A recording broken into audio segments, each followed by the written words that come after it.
in this video, I figured I'd do a figure study for you guys, I guess to give you an idea of how you can proceed through a drawing or develop a drawing from, just doing a sketch to actually rendering it. Now, if you notice that my paper is a little yellow, that's because I actually gave it a light wash.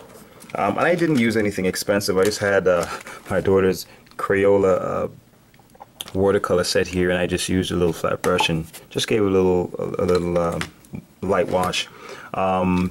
And I'm using this colored pencil from Caran. I like them generally because they're really smooth, but you could just use just about any pencil to do this. Okay.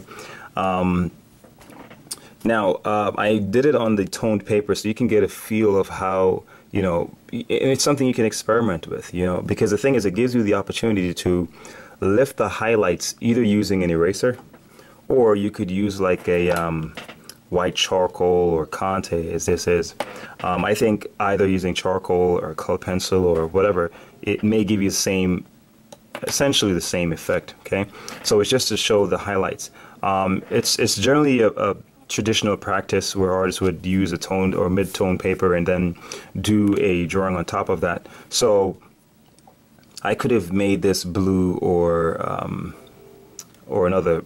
gray or another color, but traditionally the yellow looks pretty cool, especially with the sanguine or kind of like a red chalk look. Okay, I'm also going to do the study of the Belvedere Torso. I have a nice image that I thought that would be a nice source to do a drawing from. And I should note also that, when you're learning to draw the figure, you're doing figure drawing, the best source, of course, is to draw from a live model. You don't always have that option, however, and a cheap alternative is to draw from sculptures, especially that are, really well rendered. So that way that you can see the anatomy, you can see the structure, you can see the proportion, and you can, the figure will not move. So that's even better than the model in some sense, okay? But it's always best to draw from life, always, okay? So I figured, at least you could see how I would progress through the drawing from sketch to finish, and maybe get some ideas and clues on how to do that. Now, in the tutorial I did on how to start a drawing, I showed you different approaches to use. You can use an internal way where you can go from inside out, like the bones, the skeletal structure, and so on, and then build the muscles on top of that. Or you could use a blocking in method, which is kind of what I'm doing here. You could also focus on the parts, like block out like certain part and so on. And you could use the basic forms or basic masses, geometric shapes, like start with like an oval, or well, not an oval, but more like an egg shape, or like a cylinder for the thighs here or something like that. So maybe that's something I'll do in further videos. Like I'll do a full drawing using a completely different approach each time, so you can get ideas on how to approach your drawing in different ways, because that's one of the most effective things you should learn, how to approach your drawings from different perspectives. Okay, because you may find that you may feel more comfortable approaching a drawing from one perspective, or you may want to combine them, or you may want to take something from each, so at least you should remain flexible and not feel constrained to just using one approach at all times.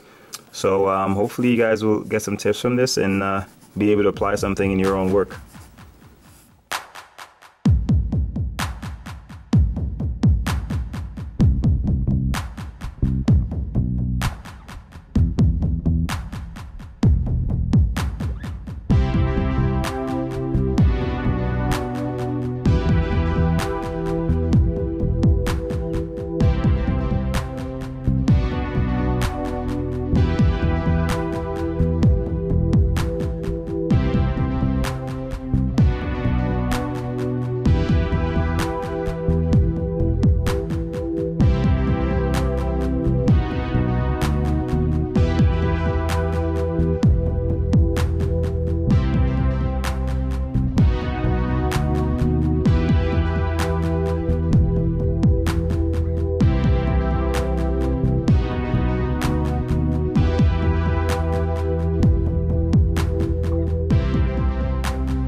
Now, something I'll point out really quickly is that even though, you know, you see all these superficial forms on the back, even while I'm rendering them, you know, I'm still thinking about the overall mass of the back.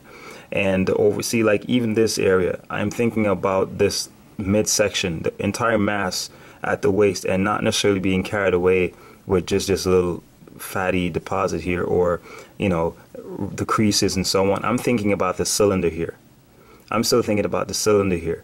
And if you notice, even though this overall cylinder is broken up into these smaller forms, overall the value pattern is still following a cylinder as it turns over.